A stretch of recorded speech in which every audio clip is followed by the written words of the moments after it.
नमस्कार, आपका स्वागत है। आप देख रहे हैं लाइव मीडिया न्यूज। अभी हमारे साथ है बिहार राज्य आईसीडीएस महिला पर्यवेक्षिका एवं कर्मचारी संघ के प्रदेश अध्यक्ष प्रीति रानी एवं प्रीति। आइए जानते हैं कि इन लोग की मांग जो है समाज कल्याण से क्या है और 8 महीना पहले भी ये लोग मांग कर चुके हैं, लेकिन सिर्फ आश्वासन पे आश्वासन मिल रहा है। सरकार ने जो नियम अपना बनाया है हम लोग के मानदेय निर्धारण का, उसके अनुसार विभाग जो है हमारा मानदेय का निर्धारण नहीं कर रही है।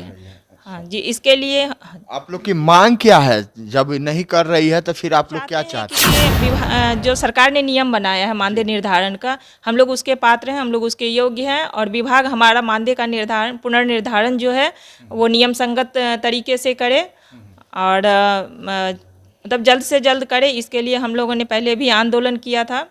आंदोलन में हम लोगों को मंत्री महोदय के द्वारा एवं हमारे विभागीय पदाधिकारी के द्वारा ये आश्वासन दिया गया था कि 2 पक्ष का समय दिया जाए और हम लोग आपके मानदेय का नियम संगत मानदेय का पुनर्निर्धारण के लिए हम लोग आदेश निर्गत करेंगे।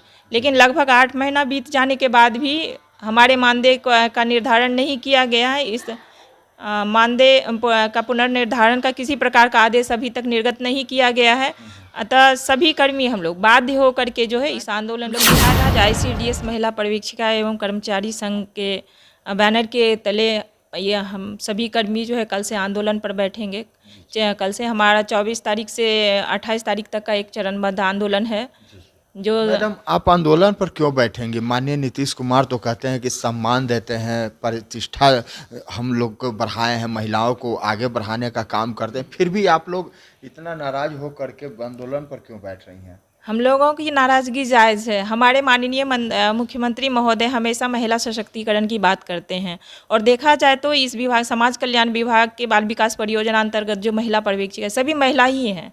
लेकिन इन महिलाओं के साथ जो हमेशा से मानदेय निर्धारण को लेकर के हो या अन्य किसी भी बात को लेकर के हो, वो बहुत मतलब देखा जाए तो बहुत ज़्यादा शोषण महिलाओं का अगर हो रहा है तो समाज कल्याण विभाग में महिला पर्यवेक्षिकाओं का ही हो रहा है।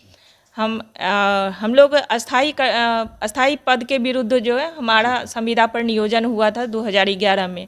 लगभग आज 12 साल के बाद भी हमारे मानदेय पुनर्निर्धारण पर कोई किसी मतलब कुछ खास मतलब ये विचार नहीं किया गया है।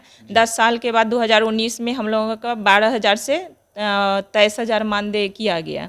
जबकि नियम संगत रूप से देखा जाए तो हमारा मानदेय आज के समय में और सामान्य प्रशासन विभाग के द्वारा जो एक पत्र जारी किया गया 1003 कंडिका में 3 के 1 के ख में जो स्पष्ट रूप से वर्णित किया गया है कि अगर सरकार में आपके समान और समकक्ष पद पूर्व से हैं तो उनका प्रारंभिक स्तर का जो वेतन है और उसका अन्य जो भत्ता जैसे नियमित कर्मियों को मिलता है वो सारे भत्ते को जोड़कर जो समेकित रूप से बनता है वो मानदेय देय होगा। हम लोग इसके पात्र भी हैं, फिर भी हमारा विभाग जो है इस पर किसी प्रकार का निर्णय नहीं ले रही है। इसके लिए हमने हमारे संघ ने और अन्य संघ के द्वारा भी पत्राचार किया गया, आंदोलन भी किया गया जिसमें आश्वासन मिला, परंतु इस पर किसी प्रकार का निर्णय अभी तक आदेश निर्गत नहीं हुआ है। देखिए, ये इनका कहना है कि हम लोग प्रदर्शन किए, मांग किए, लेकिन 8 महीना पहले आश्वासन मिला। आश्वासन के बाद जो है इन लोगों की कोई लेटर पर कार्रवाई नहीं हुई, जबकि इनके बड़े अधिकारी जो हैं वो लोग इनको साफ आश्वासन पर आश्वासन दिए। नहीं, माननीय मंत्री महोदय के समक्ष भी ये बातें हुई थी। उनके समक्ष ही हमारे विभागीय पदाधिकारी थे और माननीय मंत्री महोदय थे, समाज कल्याण मंत्री हमारे मदन साहनी जी भी थे वहाँ उपस्थित। उनके समक्ष ही आश्वासन दिया गया था कि विभागीय पदाधिकारी के द्वारा कि 2 पक्ष का समय दिया जाए और हम लोग आपके नियम संगत मानदेय पर जो है हम लोग विचार करेंगे और आदेश निर्गत करेंगे। इस बात को लगभग आज 8 महीने बीत चुके हैं, परंतु अभी तक किसी भी प्रकार का आदेश निर्गत नहीं किया गया, ना ही इस पर किसी प्रकार का विचार किया जा गया है। अतः अब जो आक्रोशित होकर ये लोग जो है चरणबद्ध आंदोलन करने के लिए जो बाध्य हो चुके हैं, जिसकी की शुरुआत कल 24 तारीख से शुरू हो रही है। और गर्दनीबाग से। जी, गर्दनीबाग के धरना स्थल पर ये लोग भूख हड़ताल में बैठेंगे। 24 से 26 तक हमारे संविदा कर्मी जितने भी कर्मी हैं वो भूख हड़ताल पर बैठेंगे। कितने कर्मी होंगे बिहार में? लगभग 2200 कर्मी है। हम सब 2200 महिला, कर्मी हाँ, हैं। ये पांचों पद के लगभग मिलाकर के लगभग 2200 कर्मी सब हैं। महिला कर्मी हैं या जेंट्स भी हैं? नहीं, कुछ उसमें जेंट्स भी हैं। लगभग ज्यादातर महिलाएं हैं। जी हाँ, लगभग 2000 से ऊपर जो है महिला पर्यवेक्षिकाएं हैं। और 120 के आसपास हमारे सांख्यिकी भाई लोग हैं और परिचारी, और सब कुल मिलाकर के ये कहिए 2200-2300 के आसपास ही हमारे कर्मी हैं। माननीय नीतीश कुमार जी कहते हैं कि हम रोजगार और 20 लाख नौकरियां भी देंगे। तेजस्वी यादव भी आए थे। कहीं ना कहीं जो पहले से कार्यरत है उनके ऊपर खाली ध्यान देने की ज़रूरत है, या फिर इनका जो है सिर्फ आश्वासन है कि 20 लाख देंगे? ये नई नौकरी देने की बात तो करते हैं जी। लेकिन पुराने जो आप कर्मी जिनको आप नौकरी दे चुके हैं उनके बारे में इनकी क्या राय है, ये हम लोग जानना चाहते हैं। ठीक है, तो जो पहले से काम कर रहे हैं उनका मानदेय इतना कम दिया जा रहा है कि वो इस महंगाई के ज़माने में उनका जो है परिवार चलाना, फिर उनके भी बाल बच्चे हैं जो अब बड़े हो रहे हैं, और उनका वो भी चाहते हैं कि अपने बच्चे को अच्छी शिक्षा दे सकें, उनका भविष्य बना सकें, और इतने कम मानदेय में उनका गुजारा होना अब किसी का भी संभव नहीं है।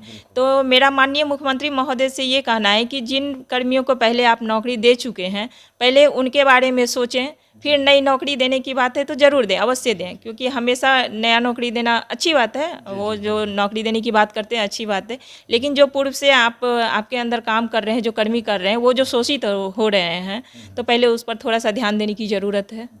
चाहते हैं कि हमारा मानदेय का निर्धारण नियम संगत हो। होता क्या है ना कि जब भी मानदेय बढ़ोतरी की बात होती है तो हमारे लिए बाजार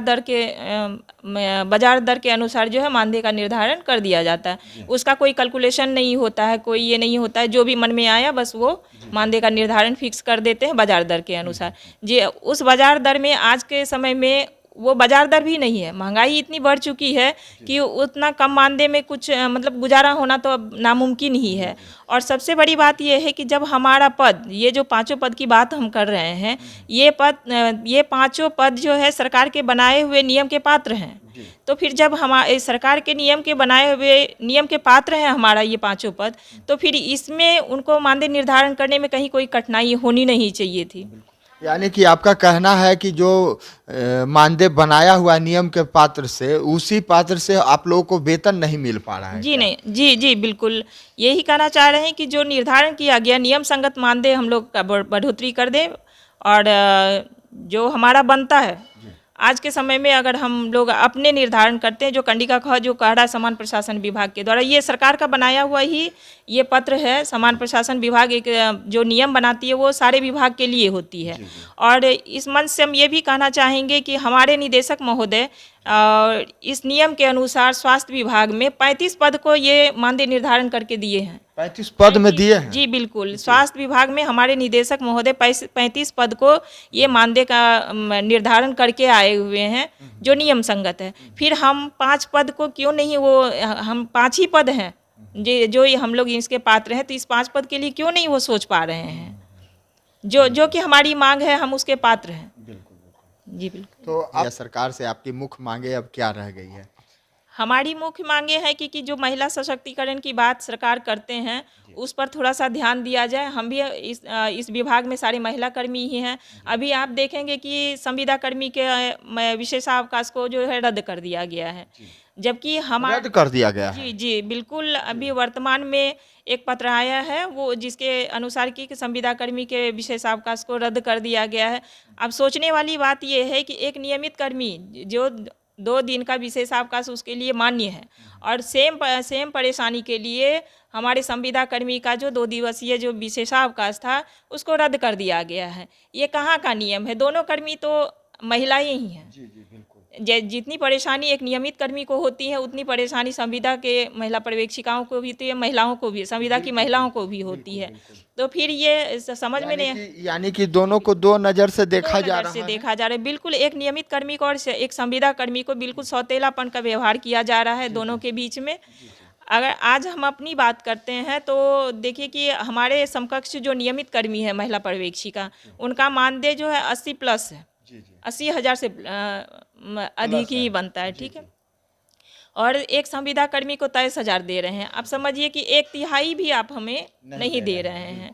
तो ये कितना बड़ा जबकि दुर्भाग्य। समान काम होता है। बिल्कुल, हम लोगों का काम जो है बिल्कुल बराबर है, दोनों का सामान्य काम है। और जहाँ तक भी होता है कि कोई भी काम में हम लोग पीछे भी नहीं रहते हैं। जिस काम में भी विभाग या अन्य विभाग के काम में भी अगर लगाया जाता है तो उतना ही धैर्यपूर्वक और निष्ठापूर्वक जो है सारी संविदा की महिला पर्यवेक्षिकाएं भी काम करती हैं। लेकिन उनके मानदेय भुगतान में, मानदेय निर्धारण में इस तरह से जो है विसंगति है, इस तरह से जो सौतेलापन का व्यवहार किया जा रहा है, ये बिल्कुल भी शोभनीय नहीं है, चाहे वो सरकार के लिए हो या फिर हमारे विभाग के लिए हो। अगर आपके अधीनस्थ कर्मी आप के साथ जो है अन्याय हो रहा है और आप ध्यान नहीं दे रहे हैं, इससे बड़ा दुर्भाग्य की बात और क्या हो सकती है। जो आपको देख रहे हैं, जो संविदा कर्मी हैं, जो कल दिन के 11 बजे आप बुलाना चाह रहे हैं, उनको क्या मैसेज देना चाह रहे हैं?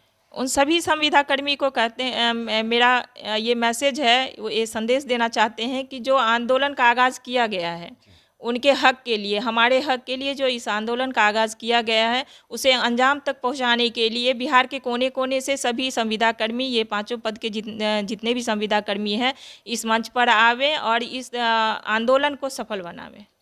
क्या नाम हुआ? मेरा नाम प्रीति रानी प्रीत है।